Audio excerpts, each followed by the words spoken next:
అందరికీ పోలీస్ శాఖ తరఫున నమస్కారాలండి. మనకి రాబోయే 2024 ఎలక్షన్స్ పార్లమెంటు అసెంబ్లీ సందర్భంగా మనకి ఎస్పీ గారి ఉత్తర్వుల మేరకు డీజీపీ గారు మనకి కేంద్ర బలగాలను పంపించడం జరిగింది. ఆ కేంద్ర బలగాలతో ఈరోజు మనము మచిలీపట్నంలో ఫ్లాగ్ మార్చ్ చేస్తూ ఉన్నాము. ప్రజలందరికీ కోరుకునేది ఏదంటే పోలీస్ శాఖ నుంచి రేపు రాబోయే ఎలక్షన్స్లో వారు స్వచ్ఛందంగా వచ్చి తమ ఓటు హక్కుని వినియోగించుకోవాలని కోరుకుంటా ఉన్నాము. మీరు ఎటువంటి భయాలకి లోను కావండి.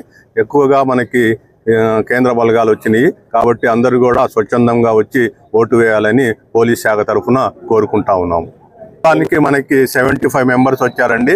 ఇంకా ఎలక్షన్లు దగ్గర అయ్యే కొద్దీ ఇంకా ఫోర్స్ రావటం జరిగింది.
Please subscribe to Chanakya channel.